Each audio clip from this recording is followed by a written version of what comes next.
दिलों में इत्तेहाद हो। अस्सलाम वालेकुम। आजकल मुल्क के मुख्तलिफ मुकामात पर गैर मुस्लिम समाज के लोग अपनी अपनी जातों के लिए रिजर्वेशन का मुतालबा कर रहे हैं। कहीं मराठा अपने लिए रिजर्वेशन की मांग कर रहे हैं तो कहीं जाटों की तहरीक चल रही है। राजस्थान से लेकर गुजरात तक रिजर्वेशन की मांग की लहर चल रही है। कहीं पुरअमन तहरीक चल रही है तो कहीं पुरतशद्दुद तरीके से मुतालबात किए जा रहे हैं।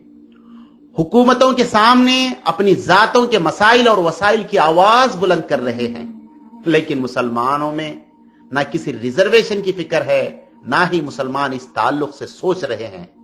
हद तो यह है कि खुद साबिका मरकजी हुकूमत की जानिब से हिंदुस्तान के मुसलमानों की हालात के ताल्लुक से जस्टिस रंगनाथ मिश्रा कमेटी और जस्टिस सचर कमेटी के जानिब से वाज़े अल्फाज में मुसलमानों की बदहाली के ताल्लुक से रिपोर्ट दिए जाने के बावजूद हुकूमतों ने मुसलमानों के लिए कोई खास इमदादी वसाइल, रिजर्वेशन या इख्तिसादी बेहतरी के लिए इख्तिदामात नहीं उठाए हैं।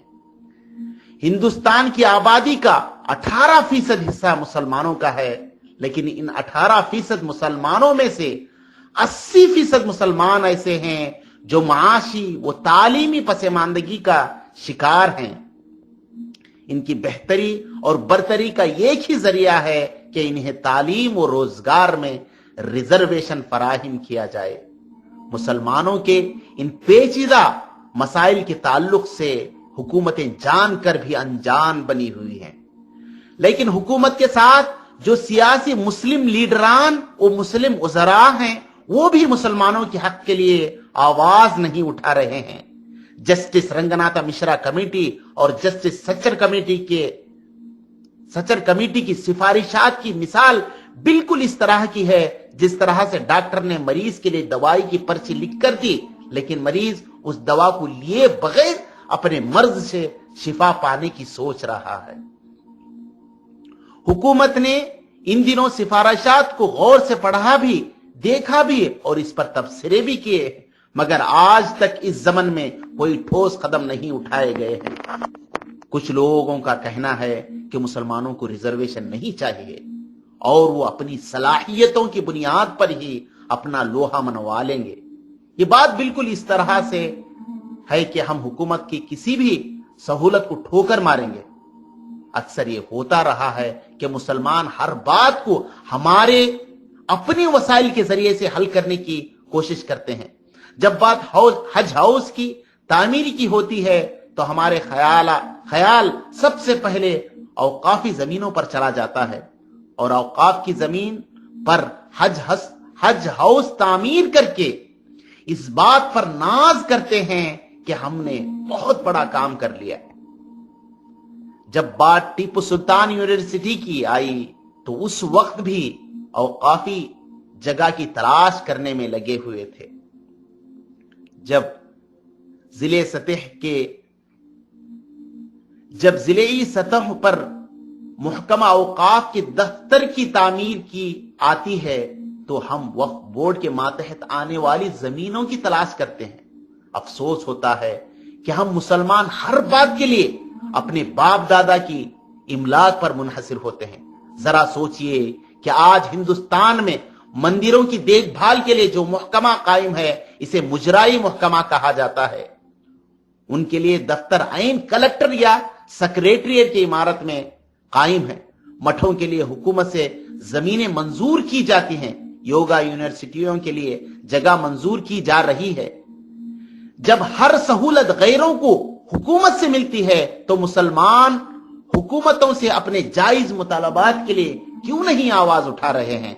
एक अजीम मुफक्किर लॉरेंस हरवान ने इस्लाम के ताल्लुक से अपने ख्यालात का इजहार यूं किया था, सही मानों में कोई बड़ा खतरा है तो वो इस्लामी निजाम में पोशीदा है, क्योंकि इसमें फैलने वाली और अपनी बात मनवाने की बड़ी सलाहियत है।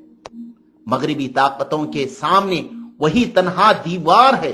सारी दुनिया मुसलमानों की जिद के सामने घुटने टेकने के ताल्लुक से इतराफ करती है, लेकिन आज हमारे हालात इस कदर बदतर ہوئے ہیں کہ ہم ہمارے حقوق کے لیے آواز نہیں اٹھا رہے ہیں، اور آج ہماری ضد محض مسجد کے صدر بننے، مسجد کے ممبر بننے یا زیادہ سے زیادہ وقف بورڈ کے صدر بننے تک محدود ہو گئی ہے۔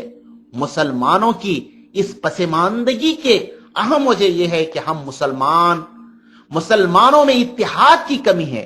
ہم نے اپنے مسلکی و سیاسی مسائل کو اس قدر فوقیت دے رکھی ہے کہ ہمارے آگے پیچھے کیا ہو رہا ہے اسے جاننا بھی ہم گوارا نہیں سمجھتے۔ حال ہی میں ہم نے ایک سوشل میڈیا پر پوسٹ دیکھی تھی کہ جس میں لکھا ہوا تھا کہ دیوبند کے دشمن 3 یہودی، RSS اور سلفی، اس طرح سے، اور ایک پوسٹ میں دیکھا تھا کہ شرک کی وجہ دیوبندی۔ ایسے ہی ایک اور پوسٹ ہماری نظر کے سامنے سے گزرا تھا کہ بریلوی اور ہندوؤں میں کوئی فرق نہیں۔ ایسے خیالات کے مالک ہمارے مسلمان ہوں تو ہم کیسے اتحاد پیدا ہو سکتا ہے؟ ہندوؤں میں بھی ذاتوں کو لے کر شدید اختلافات ہیں، لیکن ان ہندوؤں میں بھی کھل کر کسی ہندو کو گالی نہیں دی جاتی۔ دلتوں کو اعلیٰ ذات کے لوگ اپنے سے کمتر مانتے ہیں، مگر جب کبھی کسی دلت پر دوسرے مذہب کے لوگوں کا حملہ کیا تو دلت متحد ہو کر آواز اٹھائی اور جس نے حملہ کیا تھا اس کے ہاتھ تک کاٹ دیے۔ لیکن افسوس کی بات یہ ہے کہ ہم مسلمانوں میں اتحاد کی کمی ہے۔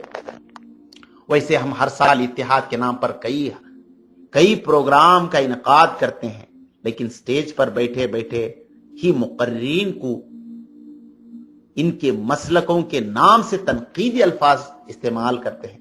ایسے میں کہاں سے اتحاد پیدا ہوگا اور کون عام مسلمانوں کے حق میں آواز اٹھائے گا؟ نہیں چاہیے ہمیں ایسا اتحاد جو اسٹیجوں پر مسلکی اور مکتبی بحث و مباحثوں کے لیے بنایا جائے۔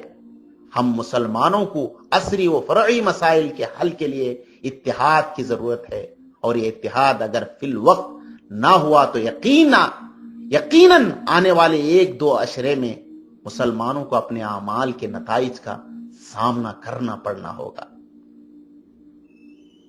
آنے والے دنوں میں اس کے نتائج کا سامنا کرنا پڑ سکتا ہے۔ تحریر جناب مدثر، آج کا انقلاب کے ایڈیٹر شیوموگا، آواز عبدالواجد۔ شکریہ۔